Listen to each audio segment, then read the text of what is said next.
O TDAH, ele nasce com a pessoa, ele tem fundo genético. Você herda de alguém, dos pais, dos avós, mas você tem que ter herdado isso, está no seu gene de alguma forma. Agora, como ele vai se desenvolver, depende muito do seu ambiente. E um aumento considerável de crianças com TDAH após a pandemia. Isso ocorreu realmente por conta do quê? A pessoa que tem TDAH, dependendo do seu nível, ela vai experimentar uma série de consequências e de dificuldades diárias. A gente respeitar as pessoas, né? Todo mundo tem dificuldade, todo mundo precisa melhorar em alguma coisa. Você que tem um filho, criança ou adolescente com TDAH, você precisa ser um bom treinador desse filho. Uma coisa que é certa para TDAH, você não pode deixar as coisas como são.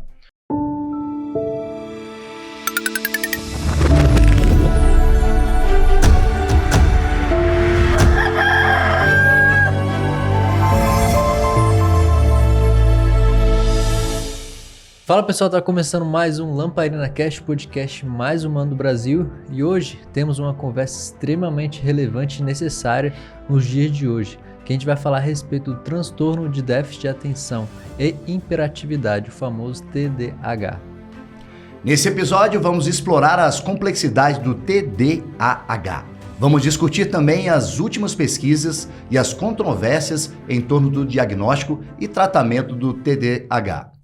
Mas antes de iniciarmos, lembre de se inscrever no nosso canal. Estamos aqui semanalmente publicando conteúdos relevantes dentro desse assunto, né? Do ser humano, né? O Lamparina Cast Podcast mais humano do Brasil. Então a gente sempre procura trazer convidados que vão trazer pra gente conteúdos que são importantes para o nosso dia a dia, para os nossos amigos. Então compartilhe com seus amigos e comenta aqui ao longo do episódio que você vai assistindo, comenta aqui os insights, as sacadas que você está tendo e as dúvidas, que também a gente pode também estar produzindo novos conteúdos a respeito desse tema que é tão importante.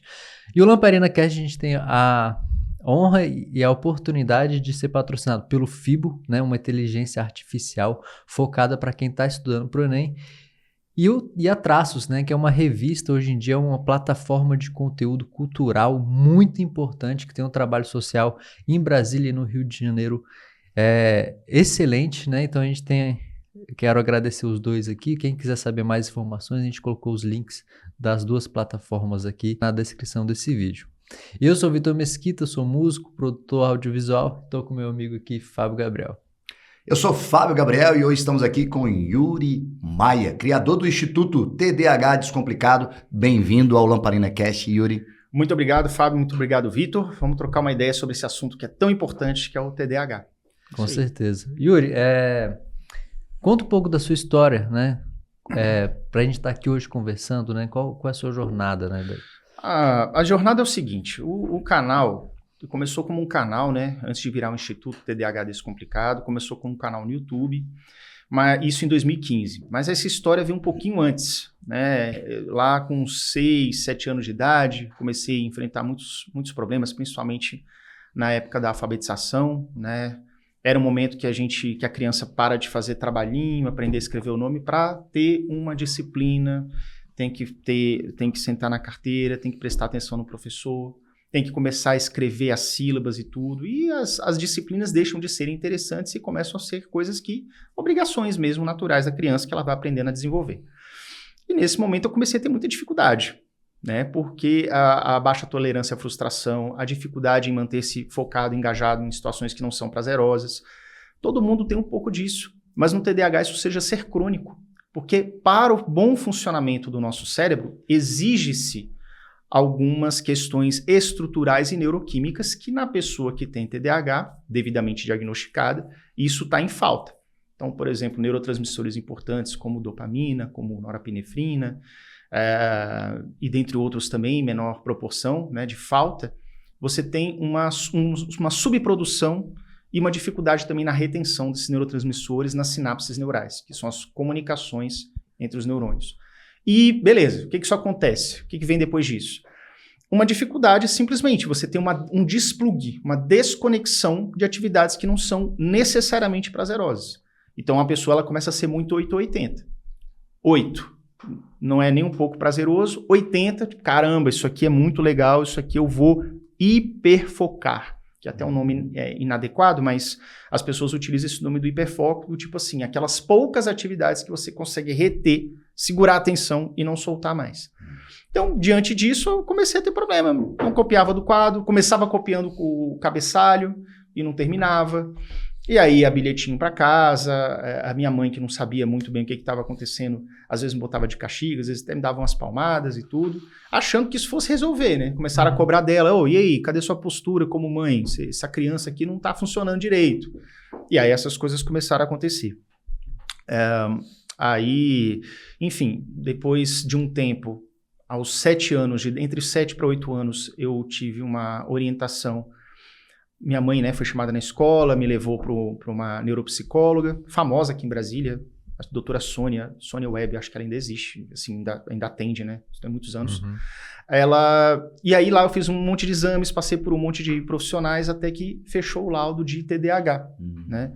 E aí os problemas continuaram. Então, passei por dificuldades na escola, dificuldades escolares, dificuldades sociais, porque a criança com TDAH ela também se torna inadequada, não apenas em comportamentos do tipo escolares, né? Copiar, fazer dever, fazer tarefa, prestar atenção, não levantar, não sair da sala, mas também sociais no sentido de alguns outros traços que podem trazer, a questão da impulsividade em agir e falar. E aí vai trazendo prejuízos sociais também, que costuma ser bastante comum. E diante disso, passei muitos anos sofrendo, capengando, quase fui demitido dos meus primeiros estágios, empregos. Fui concursado do Banco do Brasil 12 anos, mas quase que eu não passo do estágio probatório dos 3 meses, né? Depois eu posso contar isso com mais calma. E aí fui para várias terapeutas e chegou na terapeuta que eu comecei em 2014. E ela, sim, foi uma terapeuta que realmente mudou o meu cenário, né? Que fez com que as coisas realmente começassem a acontecer. E em 2015, eu tinha comprado uma câmera, uma Canon, sim, bem simples, mas semi-profissional, e eu queria criar um canal no YouTube. Eu sempre gostei de fazer coisas novas. Eu queria criar um canal de carros, que eu cheguei a criar esse canal de carros, né? Que é um canal chamado Mundo Veloz. Ele tá parado lá, mas tá quietinho lá na dele. E aí teve um dia que eu saí de uma sessão da minha psicóloga, e a gente tinha tido uma sessão muito importante, que a gente já estava traçando, já estava cruzando dados entre coisas que aconteciam na minha época hoje, lá em 2015, com coisas do passado, da minha adolescência, da infância, e tudo convergia para o TDAH. Foi nesse momento, eu já entendia sobre TDAH minimamente, mas foi nesse momento que muita coisa fez sentido, tipo assim, cara, não é uma questão de caráter, não é uma questão de falta de vontade, não é uma questão de preguiça, é realmente cada um desses pontos que eu estou trabalhando na psicóloga cruza os dados com o TDAH. Então tem uma fusão aí nessa questão, uma convergência. E aí nesse dia eu falei para ela, sim, que eu ia sair dali, ia chegar em casa, abrir minha câmera recém-comprada, e ia começar a falar sobre o TDAH, sobre as minhas experiências. E aí ela levantou, né, deu um sorriso, me cumprimentou e falou assim, eu acho uma ótima ideia, vai fazer mais sucesso que o seu canal de carros. Hoje o canal de carros tem, sei lá, 500 inscritos, e o canal TDAH Descomplicado tem quase 300 mil, só no YouTube e mais quase 250 mais ou menos no Instagram. Yuri, você é um expert em TDAH, né? De levar ao conhecimento as pessoas. O que significa essa sigla TDAH? TDAH, transtorno do déficit de atenção e hiperatividade, ele é um transtorno neurobiológico que faz com que você tenha uma série de dificuldades comuns. A gente sabe que todo transtorno, ele é um espectro. Inclusive, esse nome, déficit de atenção, ele é até um tanto inadequado. Algumas pessoas defendem que esse nome deveria ser alterado para síndrome da hipervigilância, coisas nesse sentido. Mas isso não é nada oficial ainda. O nome oficial é TDAH. Porque não é bem uma falta de atenção. Nós temos atenção, só que ela é uma atenção volúvel, né? Então, o que significa volúvel? É uma atenção que ela existe, mas ela não fica retida num único ponto. Então, qual que é o objetivo, qual que é o resultado de você ter uma atenção que não fica presa num único ponto? Você inicia uma tarefa, uma leitura de um livro, e se aquele livro não for extremamente interessante para a sua mente, para o que você gosta, por exemplo, não é o caso de ler um livro. Tem livro que você gosta, tem livro que você odeia. Agora, se não for aquilo que você realmente gosta, rapidamente você já está girando aqui, né? Você já está mexendo, você vai para o celular, você levanta, vai beber água 15 vezes, você não termina aquilo que você começou. Então isso é um problema. Para o nosso mundo atual, isso é um problema. A dificuldade de você realmente conseguir performar, fazer o que você tinha se proposto a fazer, e você vai ter uma série de prejuízos. Escolares na infância, relacionais também, porque às vezes você esquece de dar aquela troca com a parceira, com o parceiro.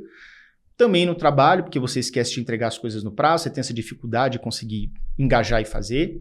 Então, o resultado do TDAH prático na vida seria esse. Agora, sintomas.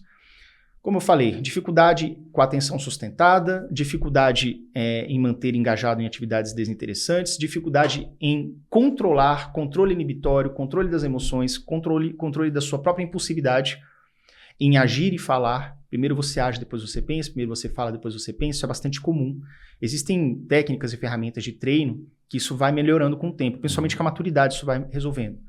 A hiperatividade que as pessoas falam, ela está ou não presente no TDAH. Tem pessoas que têm o transtorno, mas não têm a hiperatividade, ou muito pouco, né? Não tá em evidência. E dito isso, tem uma série de consequências. Memória operacional também, né? O que é memória operacional? Você correlacionar o que você está aprendendo agora com o que você já sabia no passado, né? Então, você vai aprender a dirigir, por exemplo. Você já sabe dirigir um carro manual. Aí você vai pegar um carro automático pela primeira vez. Você já sente falta da embreagem. Você sabe que virar para a esquerda e para a direita é normal. Acelerar o pedal direito. Isso aí você sabe, você já aprendeu. Mas você demora um tempinho, uns minutos, para entender que a marcha agora é diferente, que o papo agora é outro. Então, esse negócio de memória operacional também pode ser afetada por conta do TDAH. Yuri, hoje cerca de quase 20 milhões de brasileiros têm TDAH. Né? Quase 5% da população do mundo também tem o TDAH. Uhum. Não é uma modinha. Não é uma modinha. E por que antigamente, na nossa época, não se existia tão falado TDAH? Por falta de estudos? Não, porque era tempo antigo. Tempo antigo. Porque antigamente as coisas elas eram precárias, até a informação era precária. Para você ter uma ideia, TDAH, até mesmo autismo, era um tipo de assunto restrito aos grupos de psicólogos, aos grupos de médicos, de neurologistas. Uhum. Então a gente vive num mundo que você consegue na ponta do dedo descobrir o que eu tenho, por que eu sou assim, o que está acontecendo. Lógico que isso gera problemas. Você tem um sombreamento do que realmente é o TDAH e que são comportamentos humanos que podem ser confundidos com. Por exemplo, procrastinação é um comportamento humano. Sim. A preguiça, no modo sem ser pejorativo, mas o ato de você adiar uma tarefa é uma procrastinação, né? Um comportamento humano. Dito isso, quando você tem algo que acontece na sua vida em determinado momento, ou se já está se arrastando por alguns meses por conta de um ambiente desfavorável que você está, estressor, você vai desenvolver traços, características que se assemelham ao TDAH. Mas isso está acontecendo por conta que você está naquele ambiente estressor. Agora, quando você tem algo que é crônico, que acontece em todos os lugares da sua vida, em casa, com os amigos, no trabalho, você dirigindo na rua, desde a fase da infância até a fase adulta, aí sim você pode se enquadrar fazendo testes sérios dentro de psicólogo, não é teste de internet, tá?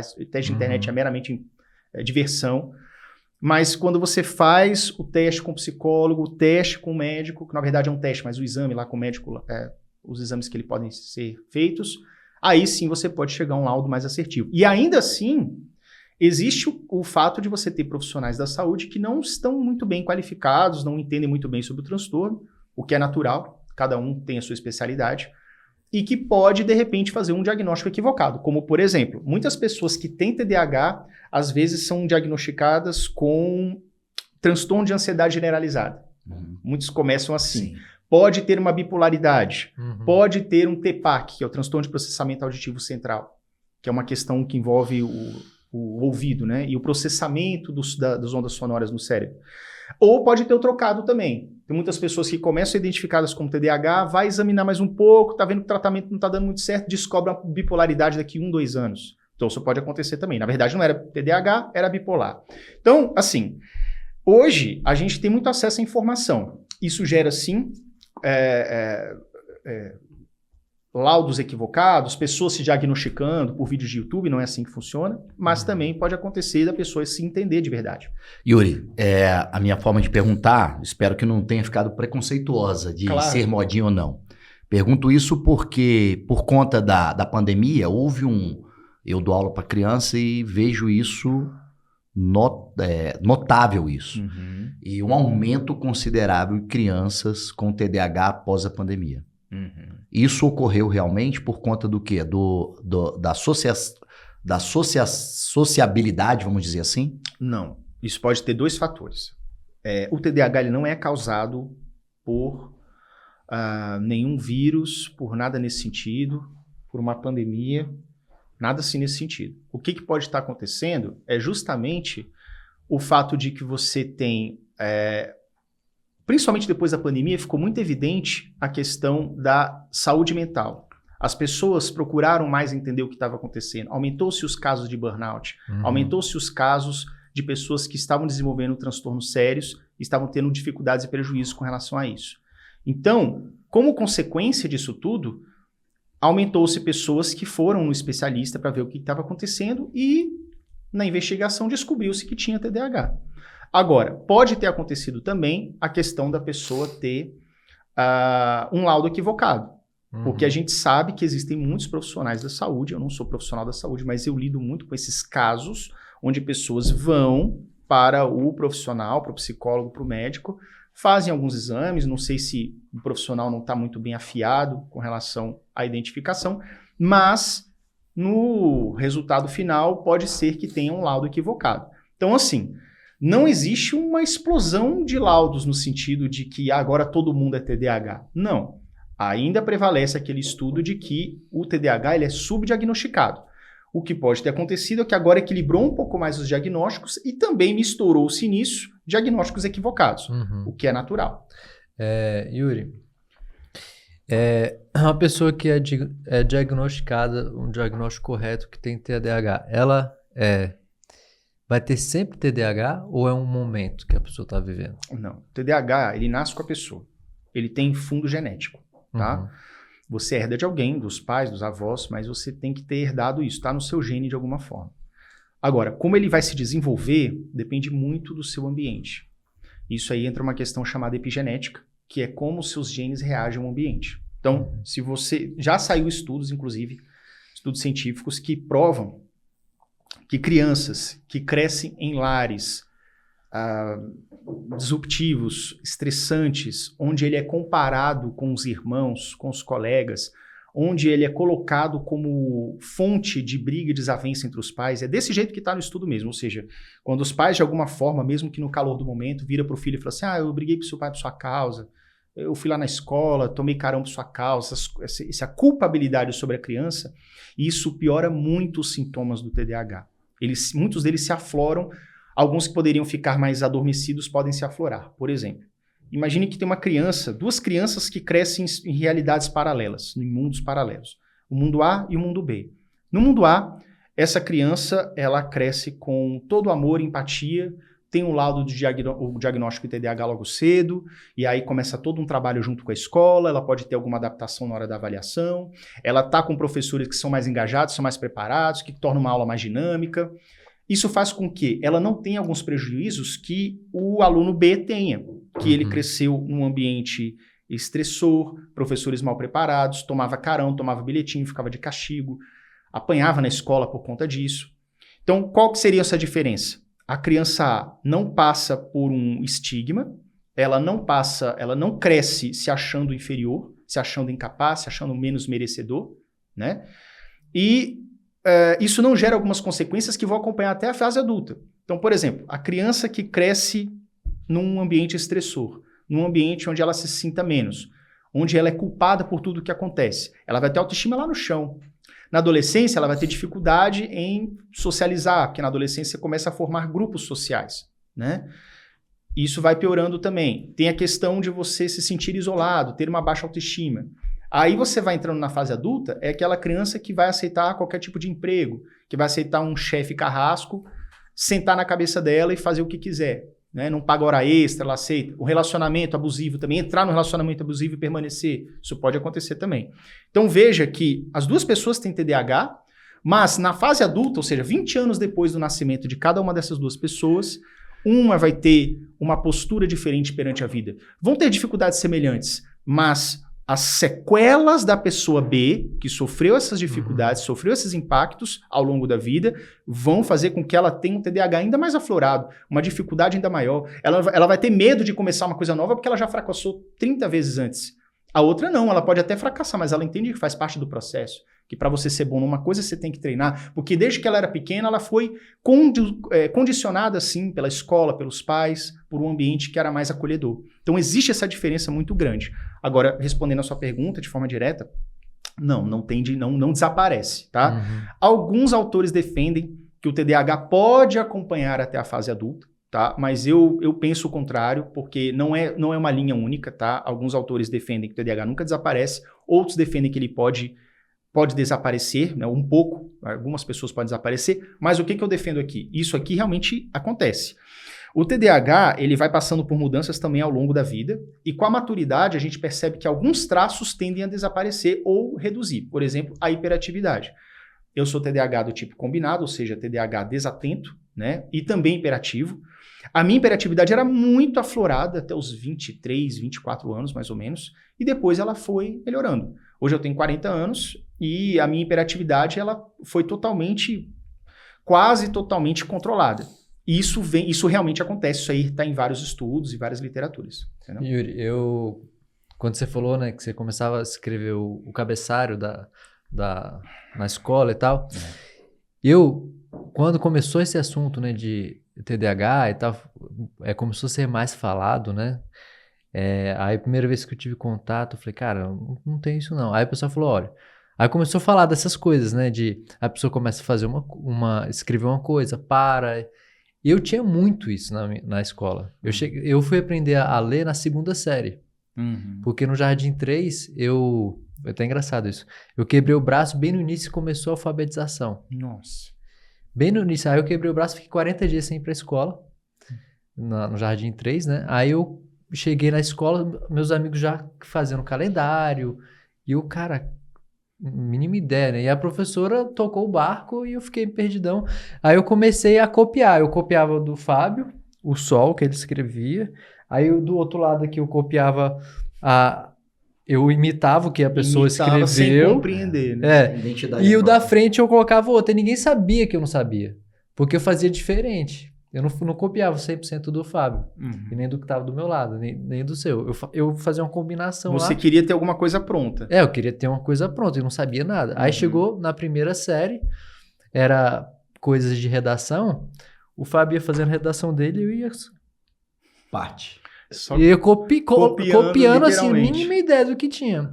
Aí foi na segunda série que eu sabia ler, identificar árvore, cachorro, casa... E acho que mais outra palavra. Eram 4 palavras que eu sabia escrever. E eu ganhava todas as coisas de redação, porque o Fábio terminava e eu escrevia cachorro, árvore e tal. E ganhava, né? Que eu fazia mais linha, né? Ganhava mais. Assim, dos meus amigos, né? Competição dos antigamente era amigos. desse, quem escrevia mais, né? Exatamente. Aí na segunda série eu tava lá, aí a professora começou a cada um ler o livro, né? Cada um lê um parágrafo. Lê o parágrafo do livro, Aí, aí começou, eu achava que todo mundo era igual eu, né? Aí o pessoal começou a escrever, a ler, só que lia muito rápido. Eu falei, caraca, eu não vou conseguir. Aí foi tum, tum, tum, tum. E amigo meu atrás, ele, cara, você sabe onde é que tá? Eu falei, não sei. Aí eu contei, aí eu falei, beleza, o meu parágrafo vai ser esse, e o amigo meu que tava atrás vai ser o próximo. Aí na hora que eu fui ler, eu já gaguejei. A casa da Ju, amigo meu, né, que é tipo amigo que não era da escola, veio junto. Começou a me zoar, assim, na lata, assim, Aí todo mundo riu e tal. Aí chegou nele, mesma coisa que eu, nós dois não sabíamos ler. E daí eu aprendi a ler, né, na escola. E eu lembro que na terceira série, assim, eu terminava sempre de fazer a escrever o dever de casa, que a pessoa escrevia no quadro, eu sempre terminava muito antes que todo mundo. Era muito antes. Aí chegava em casa... Você era rápido, mas não estava aprendendo, né? Não, mas eu comecei a entender. Mas aqui acontecia. Aí eu chegava em casa vou fazer o dever de casa. Eu tinha escrito a primeira linha da coisa? Não, a primeira atividade, a terceira, a quinta. Pulava. Era solto. Não, impossível, não tinha como fazer. Eu falei, caraca. Aí eu não conseguia fazer o dever de casa e eu escondia, né? Eu tentava ainda chegar mas naquela época identificaram que você não estava conseguindo ler. Não, nessa eu já sabia ler, já diagnosticaram na segunda série. Aí eu tive uma professora muito boa, que ela realmente te ajudou, ajudou eu e esse amigo meu também que me zoou e tal. Não. Que hoje, a gente até viu no podcast, o Daniel, né? Hoje em dia ele é professor, né? De não sei o que e tal. Mas enfim, aí a gente teve esse acompanhamento muito bom. Eu acredito que se eu não tivesse essa professora, que na primeira série, eu passei o ano inteiro, a professora não sabia, que eu não sabia ler. Caramba. Né? Mas na segunda série ela teve acompanhamento, tanto no final da segunda série a gente era monitor da sala, eu e esse amigo meu. Pô, então teve um crescimento Não, bom, foi um crescimento muito bom, rápido. assim, mas que a professora tava assim na nossa cola ali, tanto que é a professora que eu lembro até hoje o nome dela, né? Se a gente for olhar assim, todas as professoras que a gente teve, né? A gente sempre tem um carinho, mas... que é a Vilma, né? Ela já nem tá mais viva, mas aí, enfim. Aí depois que eu descobri isso, eu falei, caraca, eu me diagnostiquei com TDAH, né? Vamos dizer assim, né? E assim, uma coisa que eu busco fazer na minha vida, assim, é ter concentração, né? Meu pai volta e meia me falava, cara, você é muito desconcentrado e tudo, né? Como é que a pessoa, no seu dia a dia, né, trabalha, mesmo sendo diagnosticado, o que você pode dar de dicas, assim? Porque às vezes a pessoa, não, você tem que tomar tal remédio. É isso mesmo, a pessoa vai ter que tomar o resto da vida aquele remédio e tal, e assim, eu sou desconcentrado, eu sou assim o resto da minha vida. Não. O que você pode falar a respeito disso? Não, vamos lá. As pessoas muitas vezes ficam perdidas, ficam presas nessa questão de uma obrigatoriedade, como se fosse dualidade, sim ou não, sempre ou nunca. E não. Qual que é a questão do medicamento, do remédio na vida do TDAH?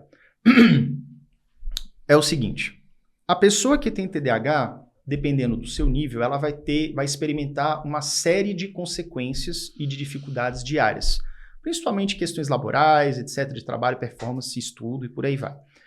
E aí ela vai botar na balança, cara, eu estou tendo muita dificuldade em iniciar tarefas, eu estou muita dificuldade em permanecer, e aí assim por diante. O medicamento, ele entra na questão neuroquímica, mas, por exemplo, ele não resolve totalmente a questão do TDAH. Porque a gente sabe que o TDAH também tem questões estruturais, né, de partes inferiores e superiores que às vezes não se conectam perfeitamente como um cérebro típico. Por isso que é um cérebro atípico. Nesse momento, nessa situação, o que acontece? Entra o fármaco que vai te ajudar de algumas formas. Geralmente um psicoestimulante que ele faz com que você produza um pouco mais de dopamina durante a ação do medicamento. Ou, dependendo do remédio, ele produz e ajuda a reter um pouco mais durante a sinapse. Ou seja, ele fica mais tempo trabalhando ali antes de ser reabsorvido. É uma outra forma de ajudar. Geralmente quem faz isso é o Venvance. Nesse momento, você enfrenta alguns efeitos positivos. Você consegue parar de estudar 30 minutos e começa a estudar 3 horas. Mas 3 horas ainda é pouco. Cara, mas de 30 para 3 horas é um ganho absurdo. Para uma pessoa que tem TDAH é um ganho absurdo. Não, mas meu primo não tem nada, ele estuda 8 horas por dia. É por isso. Entendeu? Então, não acha que você vai sair de 30 minutos para 8 horas por dia. Mas você faz sair de 30 minutos para 3 horas. E isso já é uma ótima qualidade de vida, já é um ganho de qualidade de vida. Agora, geralmente os remédios também trazem efeitos colaterais. Podem aumentar a ansiedade, podem trazer tiques nervosos, pode trazer também, quem tiver alguma questão com hipertensão ou um glaucoma, alguma coisa nesse sentido, tem que fazer exame também antes de começar a tomar. Vai ter uma dificuldade, tá? Você talvez não possa tomar esses medicamentos, e aí você vai enfrentar o quê? Uma vida que você não pode ter esse auxílio.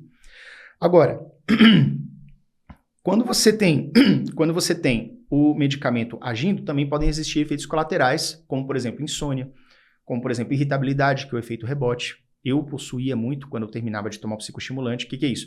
Parou ali aquelas horas que eu estava tomando, eu ficava com pavio curto, cara. Flor da pele. Se alguém falasse qualquer coisa assim, eu ficava irritado, muito irritado. E aí, depois eu percebia que eu estava irritado e tudo, mas eu ficava algumas horas com isso. Então, isso é um resquício muito presente.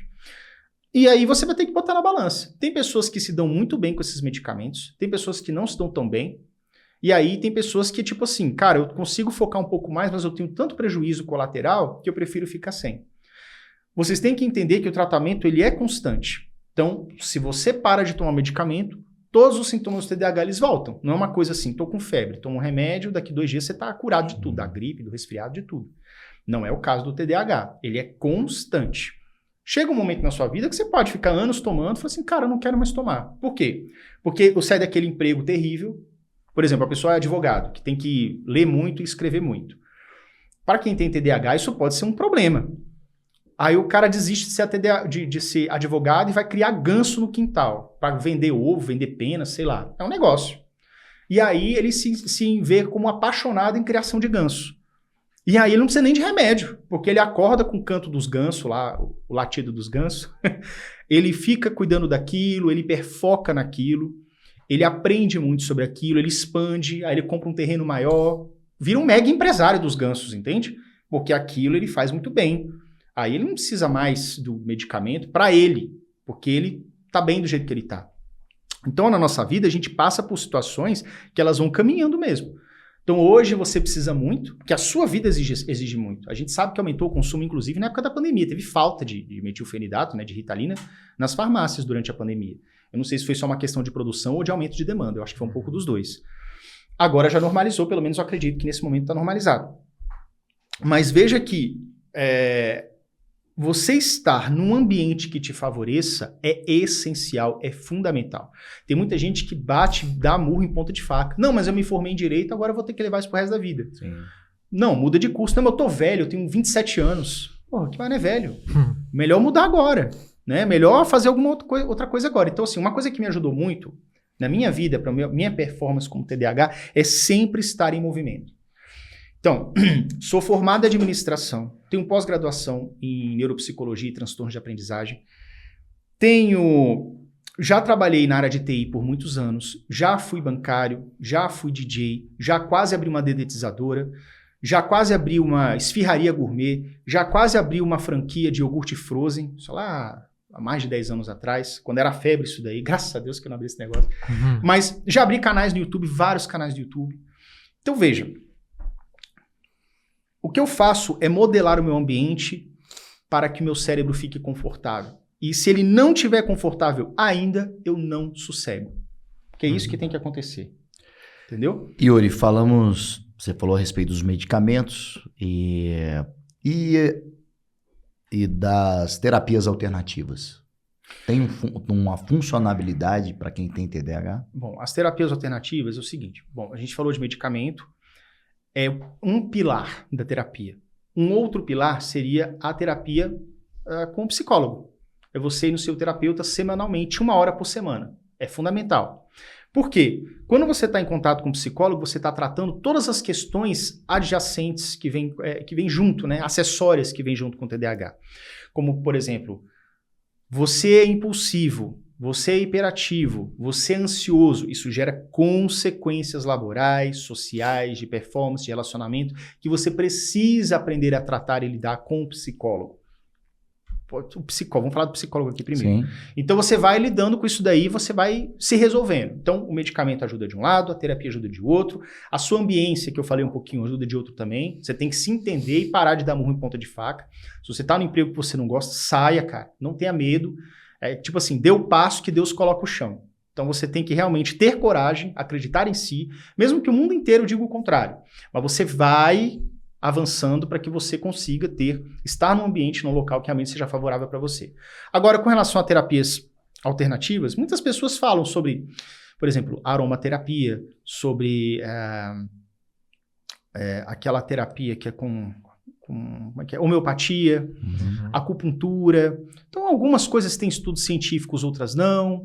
É um pouco nebuloso, algumas pessoas sentem melhor, as outras não. Por exemplo, dizem que a acupuntura é uma medicina milenar chinesa e tudo, e aí ela está fazendo acupuntura e melhorou o TDAH. Talvez não tenha melhorado o TDAH, mas reduziu a ansiedade. Sim. E um TDAH menos ansioso, você já tem X% de melhora.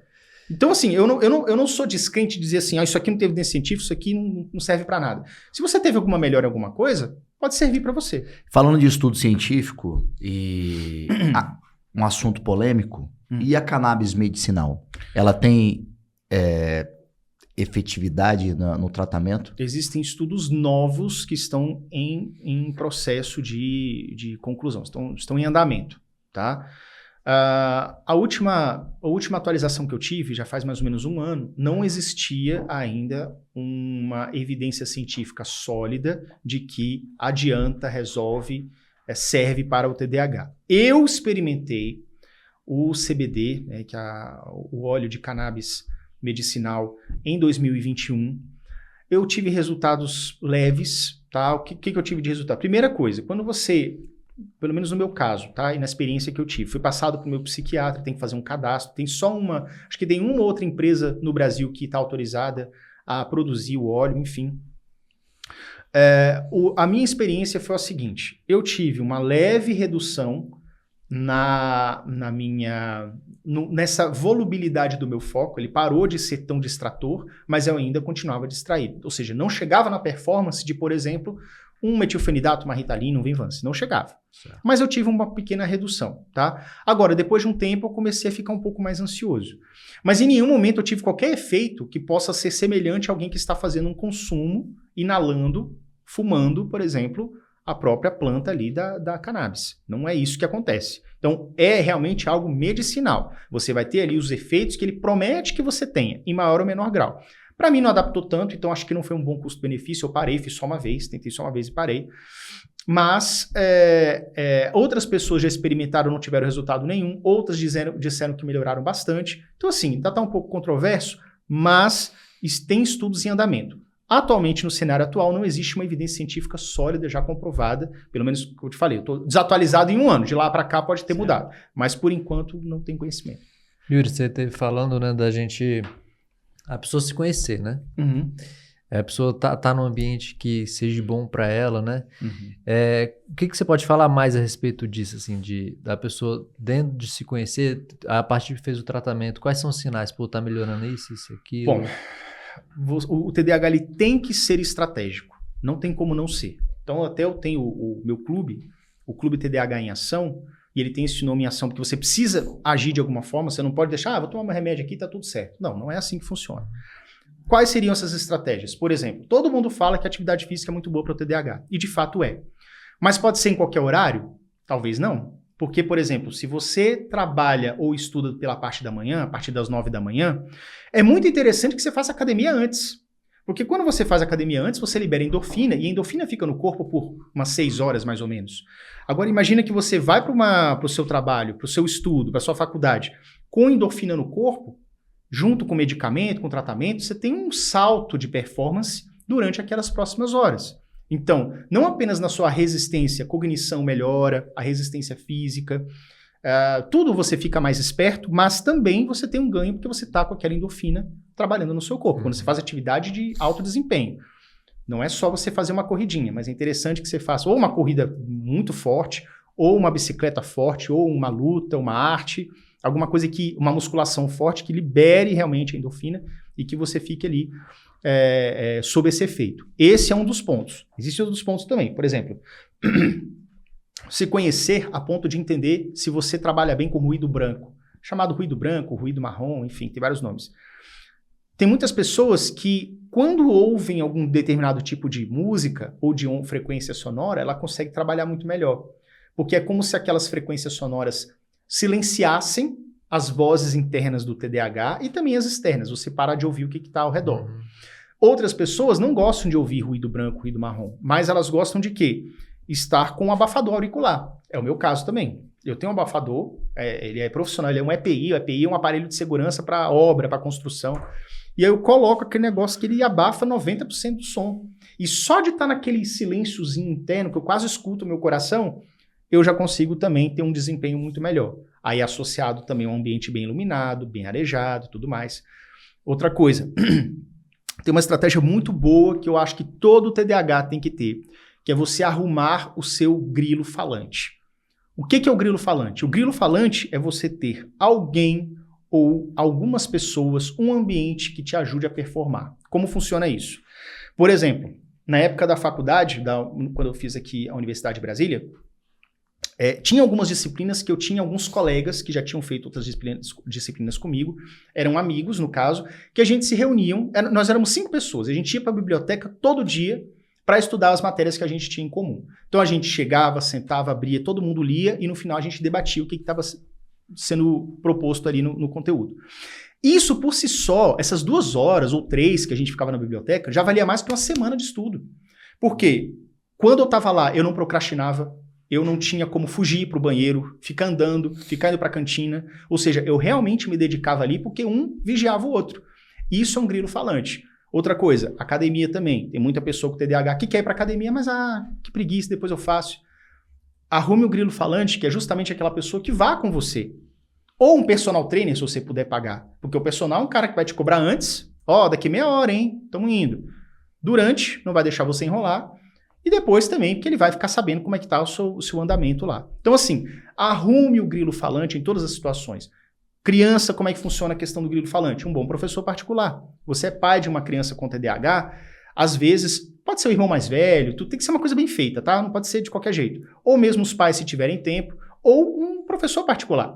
Às vezes o professor particular, ele não entra para ensinar o que o professor já ensinou em sala de aula. Não é que a criança precisa de ter 2 aulas para aprender. Esquece isso. Foca aqui. Enquanto a criança estiver em contato com esse professor particular, essa pessoa vai estar naquelas 1, 2 horas focada, dedicada, fazendo a tarefa. A professora vai estar lá.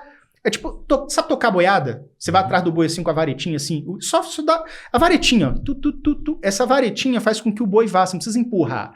É a varetinha tocando o boi, tocando a boiada da sua atenção, no sentido de que você vai continuar aquela atividade, que você não vai parar, não vai procrastinar, não vai sucumbir às vontades do seu cérebro, e isso naturalmente faz com que você performe melhor. Então, tem uma infinidade de dicas aí que eu possa dar, mas é mais ou menos por aí. Yuri Maia, eu tenho essa dúvida, igual eu perguntei, eu acho que algumas pessoas têm essa dúvida também, a distinção entre TDAH e autismo.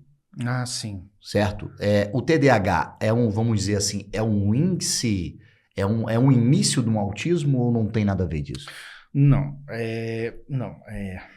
Vamos lá. Ambos são transtornos do neurodesenvolvimento, mas não necessariamente, ou seja, estão no mesma árvore, mas não é o mesmo galho, tá? Então, assim, o TDAH é um transtorno que nasce com a pessoa e que traz alguns determinados prejuízos. O autismo traz outros prejuízos. É um autismo é um transtorno que ele afeta muito mais também o desenvolvimento cognitivo da pessoa. Sim. Então, geralmente, o autismo tem vários níveis também, né? Que é níveis de suporte. Nível 1, nível 2, nível 3. Tem um autista verbal e não verbal. Antigamente chamava de nível 1, né? O leve, que é aquela pessoa que você nem sabe que tem autismo. Ela tem dificuldades, ela capenga ali ao longo da vida, às vezes vai descobrir que tem autismo adulto, ou mesmo depois dos 50 anos, mas sempre teve autismo. São pessoas que, por exemplo, costumam ter muita dificuldade com questões sensoriais, sons, barulhos, cheiros, até a gola da camisa, aquela etiqueta da camisa, tem que cortar, porque senão a pessoa não consegue vestir. Então tem crianças que falam assim, nossa, eu lembro quando o fulano era bebê, que eu tinha que cortar as etiquetas, porque a pessoa chorava, gritava, só porque estava com o macacão que eu comprei, entendeu? Por exemplo. Então, questões sensoriais está muito presente também na questão do autismo, e menos presente no TDAH. Pode ter? Pode ter. Então a gente tem os níveis de suporte do autismo, tem autista que é verbal, não verbal, né, que é o autista mais clássico. Você vê a distância que aquela pessoa tem algum nível de autismo, né? E outras, como eu falei, que eu conheço adultos autistas que têm suas dificuldades, né, que às vezes são bem invisíveis mesmo. Mas não são exatamente a mesma coisa. Agora, eles podem coexistir. Você pode ter um autista que tem um TDAH somados. Então, nós temos uma prevalência de 5% da população mundial que tem o TDAH. No Brasil dá mais ou menos 20 milhões de pessoas, vamos arredondar. Mas não tem censo para isso ainda, tá? Inclusive, acho que tem um projeto de lei que está querendo introduzir o TDAH como no censo, para saber quantas, para contar mesmo quantos tem. Mas o autista, a prevalência entre autismo e TDAH, ele chega entre 20% a 40%. Eu não estou muito bem lembrado qual dos dois números. Ou seja, pessoas que têm autismo, 20% delas ou 40% têm TDAH também. Mas você tem pessoas que têm somente o TDAH e não é a mesma coisa do autismo. E você esteve falando do grilo falante, né? E a meditação, ela tem funciona para diminuição desse grilo falante? Ajuda. A meditação, né? O tempo presente, o mindfulness que as pessoas falam, ela também é um importante suporte para o TDAH. veja uma coisa. Lidar com o TDAH não necessariamente precisa algo, como eu já falei mais cedo, estritamente científico. Eu sou muito dessa linha, no sentido de, se você faz uma coisa, por exemplo, um mindfulness, que você sente uma melhora, não melhorou o TDAH, mas melhorou a ansiedade. Poxa, já melhora bastante. Isso já é uma baita evolução na sua vida. A aromaterapia, acupuntura, enfim, outras técnicas que se você sente que tem alguma melhora, você faz com um profissional, tá? Qualificado, tudo para esse fim, mas se você sente algum nível de melhora, isso é importante. Agora, respondendo a sua pergunta sobre o mindfulness, existem sim estudos de que o mindfulness, que é a meditação de modo geral, e meditação, se você tiver aula sobre isso, você vai entender que a meditação não é nenhum bicho de 7 cabeças. Você pode mesmo em 5 minutos, sei lá, enquanto você está estudando, em 5 minutos você para prestar atenção nos seus dedos, nos dedos dos pés, você faz uma respiração lá toda bem calibrada, né, dentro de um ritual, você consegue fazer uma meditação de 5 minutos e você tem alguns ganhos ali com relação a isso. No meu caso, Yuri, eu tive ganhos marginais. Então, eu já tentei técnicas, já fiz aulas sobre o mindfulness, já estive em workshops sobre isso, mas não é nada que realmente tivesse mudado o meu jogo. Mas conheço pessoas que falam, cara, eu faço meditação todo dia, porque isso me ajuda muito no TDAH. Então varia de pessoa para pessoa. Fique em paz. O que serve para mim pode não servir para você e vice-versa. E uma coisa que a gente no audiovisual trabalha com arte, com música, né? Trabalha com pessoas muito criativas. Uhum. E assim, tem pessoas que são muito criativas e são muito viajantes, às vezes, né? Assim, imaginário. Assim, para conseguir conciliar todos os pensamentos. Às vezes tenho dificuldade. Uhum. Tem relação entre pessoas muito criativas com o TDAH? Como diz o psiquiatra... Assim, fala em estudos, né, científicos, né? Sim, sim e não. Eu vou explicar a relação entre criatividade e TDAH. O Ned Hallowell, que é um psiquiatra norte-americano, um dos primeiros a estudar o TDAH moderno assim, dos últimos 50 anos, porque o TDAH sempre existiu, tá? Não é nada novo, não. Tem, inclusive, os primeiros registros, se você estudar a história do TDAH, os primeiros registros científicos, acadêmicos, assim, cara, tem alguma coisa aqui, lá de 1700 e pouco. Então, é uma coisa bem antiga, numa época que a medicina estava engatinhando. Então, ele fala que o que é a criatividade, se não uma impulsividade que deu certo. Então, você lida com pessoas que têm TDAH, por exemplo, existe um mito, é um mito, tá, gente? Essa questão de que pessoas com TDAH são necessariamente fora da curva, acima da média, com QI elevado. Geralmente, as pessoas que se destacam, que têm o QI elevado, podem ter também o TDAH, que faz com que tenha essa correlação, mas não é algo necessário. Então, tem pessoas com QI acima da média, na média e abaixo da média. E tem um laudo de TDAH. Então, isso é um pouco de mito. Uhum. Com relação à criatividade, podemos dizer que sim, com uma certa licença poética, porque se você tem uma pessoa disruptiva, que primeiro faz, depois pensa, primeiro fala, depois pensa, e ela está na área da arte, todo mundo pensa assim, cara, se eu fizer deixar assim, não vai ser legal, não. E se eu botar assim? Se eu botar de ponta cabeça? Se eu colocar essa logo de um jeito diferente? O cara vai fazendo. Não, mas o conceito que eu li no livro do Kotler de não sei o quê, não tem nada a ver com marketing. Cara, que se dane o marketing, eu vou fazer diferentão. Teve uma latinha não sei se de Guaraná, que o cara colocou Sprite, que o Sprite estava de cabeça para baixo. De repente pode ter vindo de uma mente de um designer TDAH que falou, cara, e se a gente botar a latinha de cabeça para baixo? Será que aumenta as vendas? Deve ter aumentado, porque ficou alguns anos assim a lata do Sprite. Acho que é Sprite.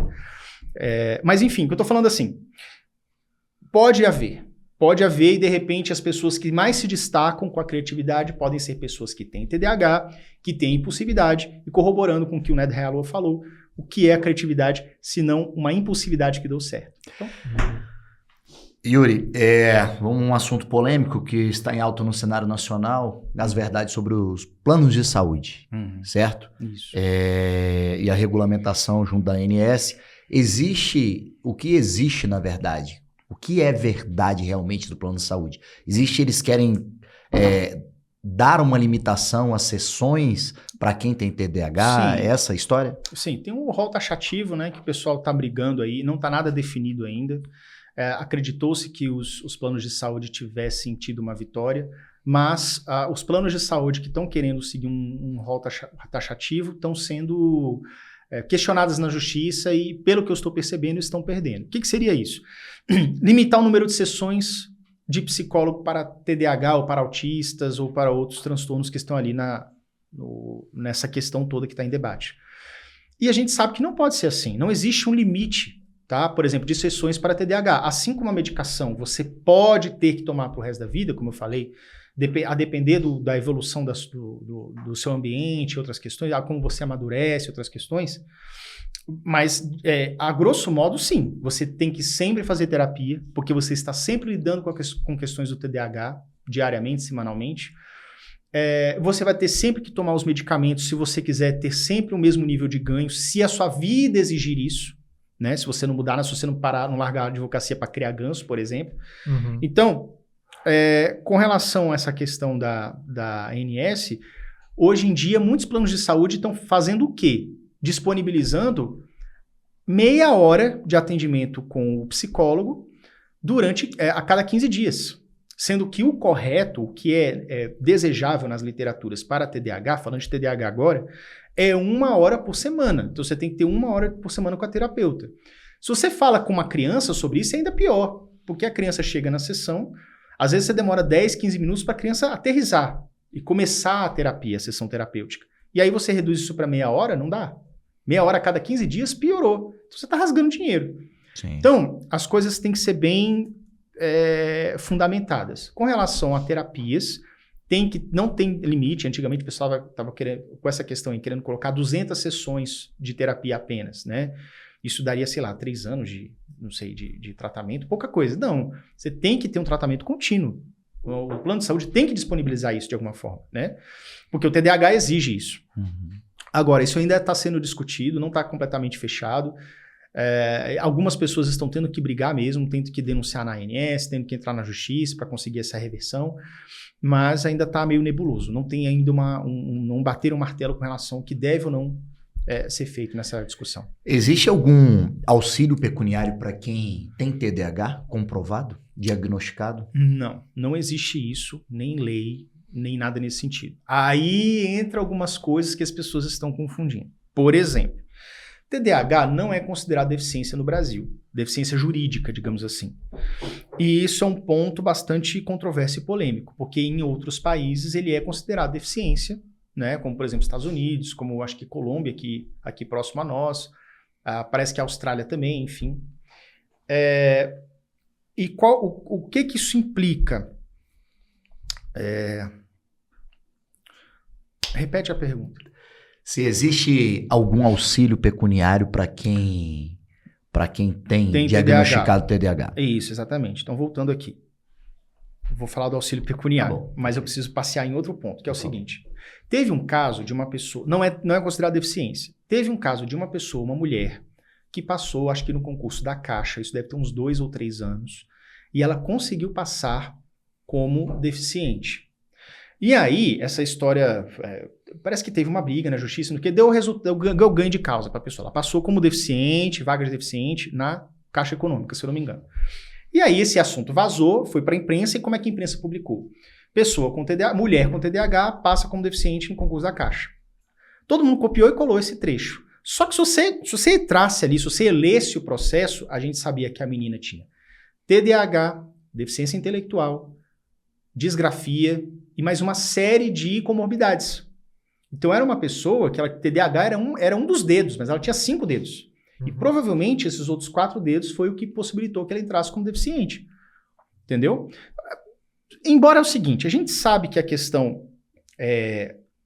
existe a questão da deficiência biopsicossocial, avaliação biopsicossocial, para saber se a pessoa realmente tem direito a alguma coisa ou não, né? Por exemplo, se a pessoa tem uma criança com TDAH, tem UDI e é baixa renda, ela tem muito mais chance, embora ainda meio remoto, de conseguir algum tipo de auxílio, tá? Agora, voltando para a sua pergunta. Então, tudo é um grande depende. Se você tiver apenas TDAH clássico, você não é deficiente considerado, você não tem acesso à vaga especial, você não tem acesso a nenhum tipo de ajuda do governo e nada nesse sentido. Agora, se você tiver comorbidades importantes, for feito um laudo ali na equipe da perícia do governo, e aí chega-se a uma conclusão que você precisa de alguma coisa, pode ser visto, Isso pode ser conseguido. Mas é muito exceção da exceção.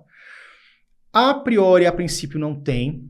E aí a gente entra numa outra questão também, vou pegar o gancho, que é o tal do cordão de girassol, Sim. que as pessoas falam. Cordão de girassol é o seguinte, existe uma leva internacional, isso parece que começou nos aeroportos do Reino Unido, se eu não estou bem certo, e lá começou tipo assim, olha, quem tiver aqui com um colar com o símbolo do girassol, significa que você tem alguma deficiência oculta, o nome é esse, deficiência oculta, e aí você teria uma fila preferencial, alguma coisa nesse sentido. Essa moda começou a pegar e outros lugares do mundo começaram a adotar. Só que a gente tem que entender o que é uma moda e o que é uma coisa que está regulamentada. Se você chega, por exemplo, no Brasil e fala assim, não, porque no Reino Unido estão usando isso daqui. E aí você coloca aquilo e começa a querer passar na fila na frente, você vai ter problema. Porque isso não está regulamentado no Brasil, digamos assim, né? Então você pode enfrentar problemas.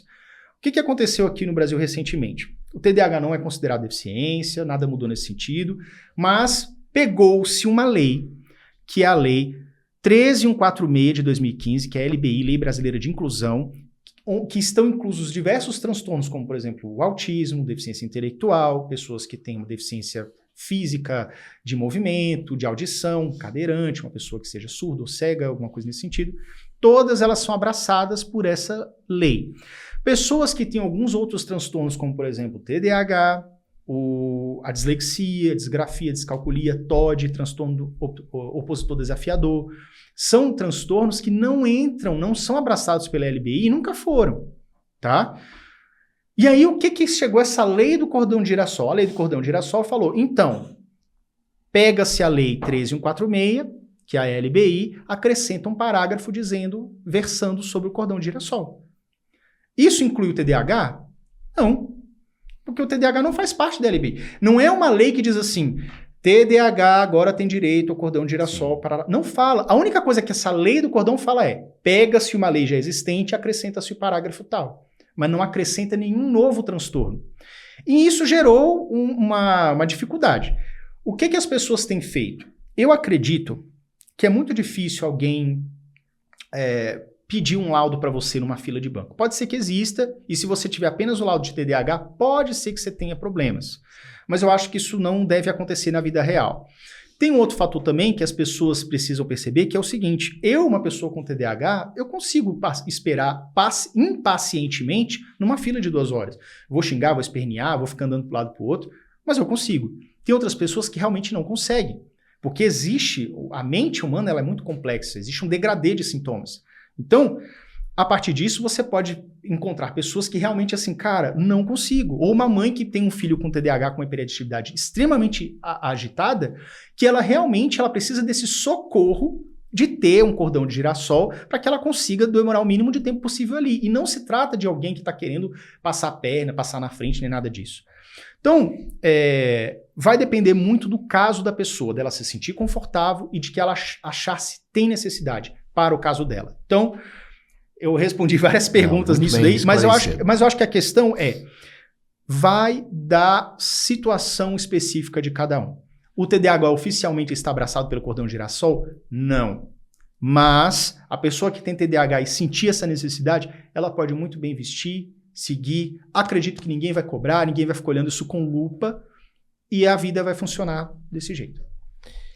Yuri, e qual é o papel do pai e da mãe com uma criança, né, um adolescente que tem TDAH em casa? O que eles podem fazer para auxiliar? Que você falou no início do episódio, né?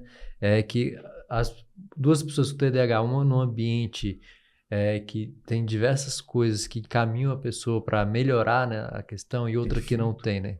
O que a gente pode fazer? Os pais que têm crianças. Primeira coisa, você que tem um filho, criança ou adolescente com TDAH, você precisa ser um bom treinador desse filho ou dessa filha.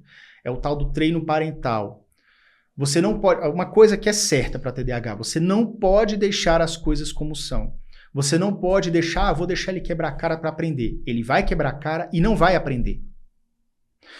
Estamos lidando com pessoas que têm dificuldade, às vezes, em seguir regras sociais, não por rebeldia, mas por esquecer as regras sociais, por não estar atento por ter enfrentado tantos problemas e prejuízos que tem uma dificuldade. Por exemplo, eu passei a adolescência inteira me sentindo excluído, talvez mais do que eu deveria, porque eu já tive uma infância meio difícil. Na adolescência, quando os grupos se separaram, eu me senti mais isolado ainda. E aí eu tinha medo de chegar nas pessoas, eu tinha medo de procurar novas amizades. Das poucas vezes que eu saía, assim, pra festinha, pra alguma coisa, eu morria de medo de interagir com as meninas, de chegar e tudo. Porque eu imaginava que na hora que eu desse oi, a pessoa ia virar pra mim e falar assim, sai daqui, seu chato. A pessoa não me conhece. Mas como eu já tinha ouvido sai daqui, seu chato, em outras situações, eu acho que todo mundo me odeia. Então isso, na cabeça do TDAH adolescente, é uma realidade. Então os pais precisam estar atentos a tudo.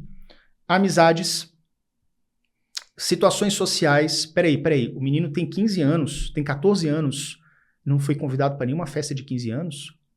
Tem uma coisa errada. Será que ele está sendo preterido? Foi meu caso. Eu fui convidado para uma festa só.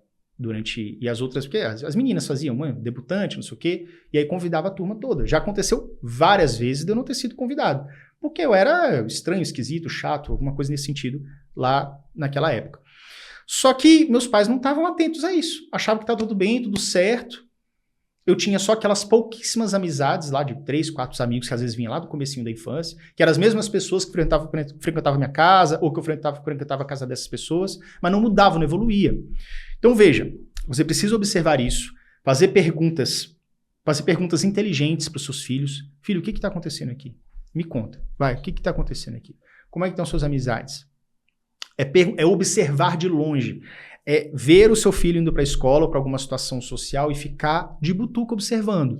Não é para interromper ele na hora, deixa observar e falar assim, filho, ó, como é que você quer que as pessoas se aproximem de você? Você fica o tempo todo assim, ei, no ombro. Às vezes é com criança pequena, 10, 11 anos.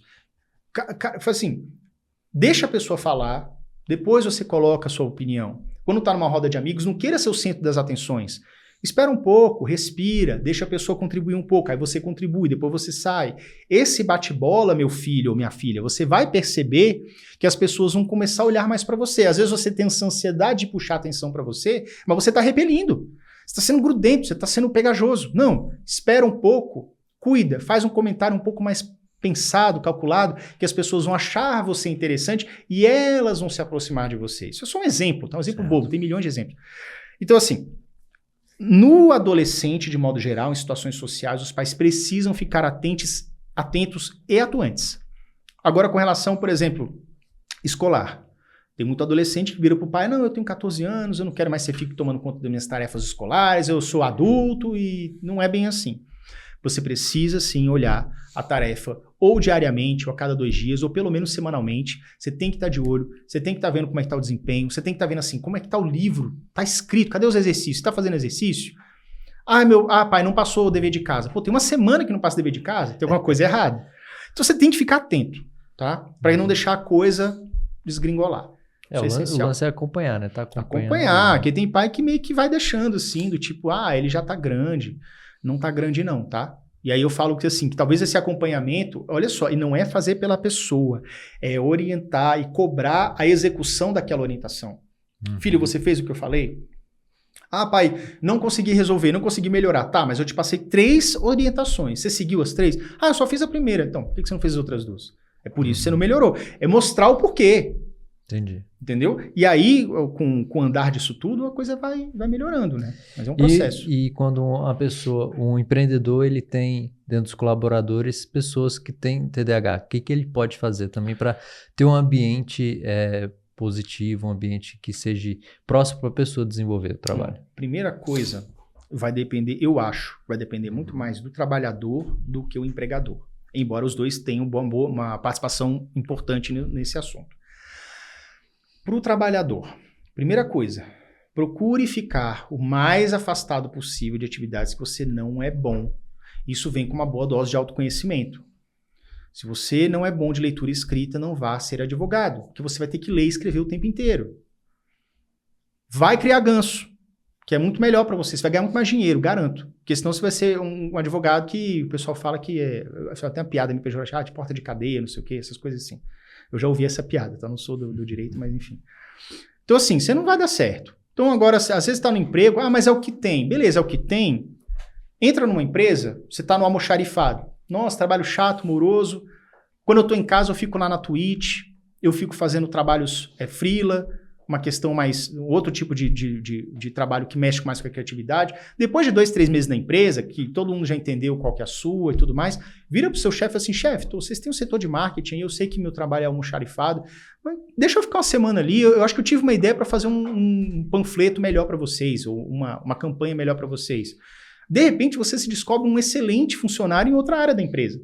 Então, esse dinamismo, você entrar em ação é fundamental também. Então, o que eu digo aqui? Esse é o ponto. Entrar em ação, entrar em movimento, se conhecer e procurar moldar da melhor forma possível. Ah, Yuri, mas a empresa é pequena, não tem outro setor. Beleza, então torne o seu ambiente mais produtivo possível. Tire os distratores. Pergunta para o seu chefe, eu consigo produzir muito mais aqui esse relatório se eu botar um fone de ouvido com uma música, porque o pessoal fica conversando no setor, as baias são muito próximas. Coloca, mas pergunte primeiro, tá? Se você colocar fone de ouvido sem comunicar, porque isso te ajuda, você não está ouvindo música para fugir do trabalho, as pessoas podem não entender direito o que você está fazendo. E aí é interessante que você comunique o chefe, chefe, eu estou fazendo assim assado, entendeu? Para dar esse jogo de cintura. Então você tem que ter isso daí. Então, e aí onde é que entra o empregador? O empregador é interessante também saber se ele vai ter uma postura inclusiva, saber se ele vai entender um pouco do funcionário e permitir que ele faça mais atribuições, que ele performe melhor, ou terceirizar, passar para um outro funcionário que fazer algumas outras funções que ele não faz tão bem. É um rearranjo de atividades, né? Se uma pequena empresa, uma padaria, sei lá, que tem 10 funcionários, tem uns que é muito bom na chapa, que faz 10 sanduíches por minuto, sei lá, e tem outro que é melhor amassando o pão lá embaixo. Cada um no seu quadrado. Então é interessante também que o gestor entenda cada funcionário e saiba também dar uma boa atribuição para ele. Com o avanço da tecnologia, como você vê a melhora, né, o tratamento e a gestão do TDAH no Brasil e no mundo? Olha, o avanço da tecnologia, ele pode ser um importante aliado se você não deixar que essa tecnologia te prejudique. O que significa isso? O avanço da tecnologia no sentido de fazer com que o TDAH ele ele tenha acesso, por exemplo, o pessoal chama do som binaural, que pode ajudar o TDAH, que é uma frequência sonora, uma musiquinha que você escuta. No YouTube, você coloca isso aí, você vai ver. Tem 1 hora de som, não sei o quê. Você põe um fone de ouvido e vai. Você usar o método Pomodoro, que antigamente tinha esse nome, porque tinha um reloginho de tomate antigamente, nas décadas de 70, 80, que os cozinheiros colocavam 60 minutos, ele ficava... Pomodoro hoje em dia é no celular. Você instala o aplicativo, é o Forest, porque o Forest é um Pomodoro que não deixa você mexer no celular durante X minutos. Então você instala esses aplicativos e vai fazendo. Gestão do seu tempo, da sua organização, Google Agenda. Tudo meu tá no Google Agenda. Até o mercado que eu vou fazer daqui a pouco tá lá. Por quê? Porque eu tô sabendo aqui, tô sabendo no meu relógio. Eu não perco isso de vista de jeito nenhum. Então tem várias ferramentas de notas, Notion, OneNote, Evernote, tem várias coisas nesse sentido que podem ajudar. Então, o TDAH ele tem que se conhecer e ele tem que saber utilizar essas ferramentas que são muito importantes, são essenciais para o seu desenvolvimento. A tecnologia ajuda muito, mas você tem que ter muito cuidado, muita maturidade para entender se isso não está te atrapalhando. Então você tem que revisar sempre o que você está fazendo, como adulto autorresponsável, ou como adolescente, uma criança, os pais têm que estar revisando. Aquele tablet que eu dei de Natal, tá ajudando ou tá atrapalhando esse menino aqui? Você tem que ter esse cuidado, esse senso crítico, porque para um aparelho desse dragar a atenção do TDAH com doses pontuais de dopamina a cada clique no TikTok, que é um veneno esse TikTok, eu passo longe. Eu até tô no TikTok, assim, soltando meus vídeos por lá, faz parte da minha estratégia, né, no Instagram, TikTok, mas eu não entro. É uma coisa que eu não consumo porque eu sei que o negócio ali é feito para roubar o teu cérebro ali. Tua atenção. Dopaminas rápidas. Dopaminas rápidas. Então, as dopaminas rápidas... Baratas, né? Funciona até para você. Você tá estressado, você dá uma dedilhada no TikTok, beleza. Você relaxa, dá uma risada, vê um cachorro fofinho, vê o cara pulando de moto. Você relaxou um pouco. Aí você volta pro trabalho depois de 15 minutos. O que não dá para você passar 10 horas no TikTok. Yuri Maia, referência em TDAH no Brasil, um movimento de inclusão membro do movimento de inclusão. Então, o Movim, a ONG que eu faço parte, né, aqui de Brasília também, já existe há mais de 10 anos e tem feito trabalhos maravilhosos aí no sentido da inclusão, não só do TDAH. Eu sou coordenador do núcleo de TDAH do Movim, mas o Movim ele tem feito um trabalho maravilhoso na inclusão de todas as pessoas, todas as patologias e transtornos, né? Então, o Movim faz palestra, tem uma atividade também de ajudar na causa política, tudo passa pela causa política, né? Sem a política, você não consegue avanços na sociedade. Tem gente que não gosta do tema político, deveria gostar, porque é lá que são feitas as mudanças, né? Então, se a gente quer inclusão, quer direitos, quer brigar na ANS sobre a questão de rol taxativo, quer brigar sobre medicamento que poderia ter sido fornecido pelo SUS, tudo isso tem que ser feito através da causa política. Então, o Movim é muito atuante nesse ponto. Somente... Se puder falar também do Instituto TDAH Descomplicado, para as pessoas conhecerem mais. Então, o Instituto TDAH Descomplicado começou como canal TDAH Descomplicado e hoje é um instituto híbrido. Atualmente, nós somos a maior plataforma de vídeos para TDAH, o maior canal do mundo em língua portuguesa sobre TDAH. Excelente. E o terceiro maior canal do mundo em língua geral, em modo geral, sobre o tema TDAH no YouTube também.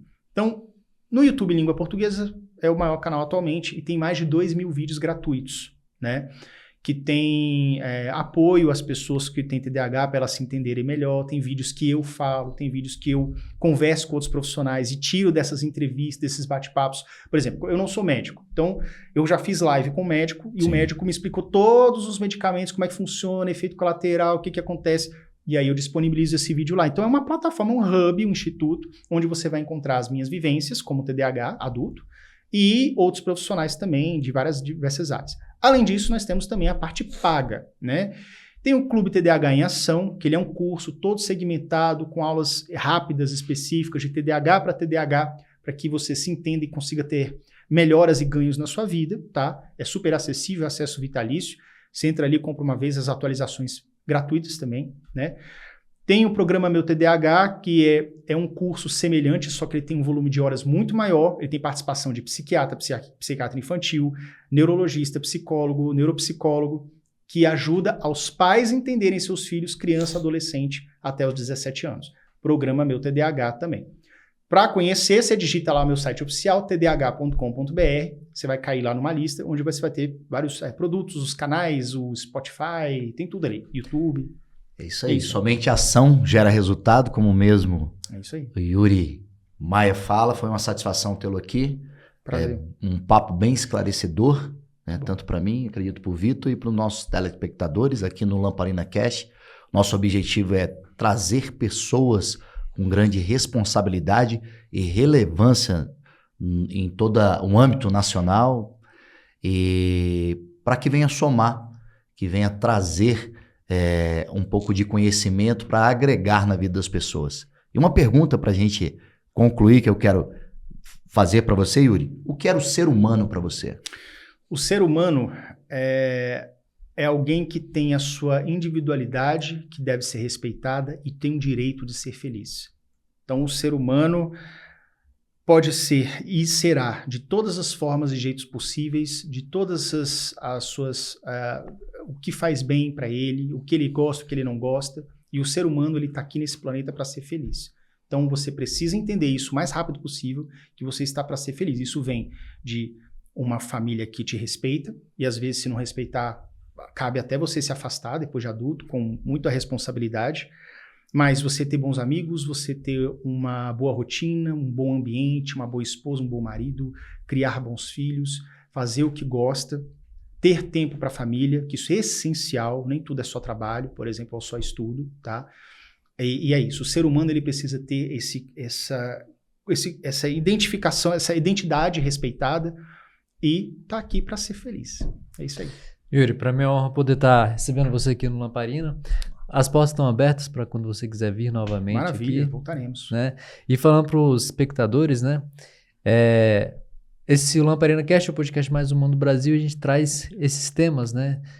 Relacionados a nós, seres humanos, né? Então, uma coisa que o Yuri até falou agora, assim, é o respeito, né? A gente respeitar as pessoas, né? Todo mundo tem dificuldade. a se vencer, né? Todo mundo precisa melhorar em alguma coisa. Tem gente que tem dificuldade em uma coisa a mais do que outra, né? Tem gente que tem mais facilidade que a gente. Então, a gente respeitar, tanto quando a gente vê uma pessoa que tem mais facilidade que a gente respeitar e aprender com ela, né? E ao mesmo tempo, se a gente vê uma pessoa que está com dificuldade em determinada situação, a gente respeitar e buscar auxiliar da melhor forma possível. Acho que o respeito é muito importante, né? Com certeza. Não ficar taxando, você tem TDAH. Uma vez a gente estava trabalhando num projeto, aí a pessoa falou assim, não, porque esse cara tem TDAH. Eu falei assim, e tu não tem não? Porque assim, sabe? Tu é o bonzão, né? Tu é o bonzão, né? Tipo, então assim, eu acho que isso às vezes a pessoa rotula a pessoa, né? E em vez de te pegar ali e sentar, não, tá com dificuldade, o que vamos a gente pode trazer fazer? pra junto, né? Vamos trabalhar junto, né? Então, boa.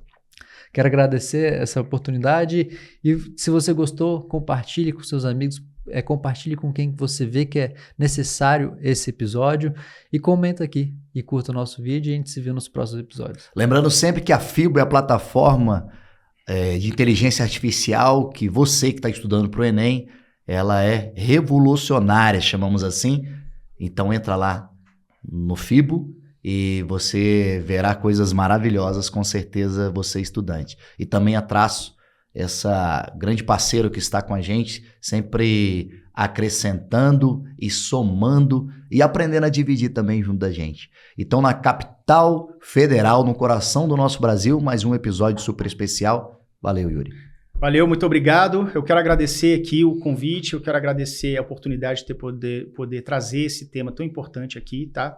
Contem sempre comigo, tá? Espero voltar outras vezes para a gente debater outros pontos sobre o TDAH, porque é um tema muito amplo, tá? Com certeza. Fui muito bem recebido, foi um papo muito legal, muito edificante. Espero que você tenha gostado também. Obrigado. Valeu. Um abraço.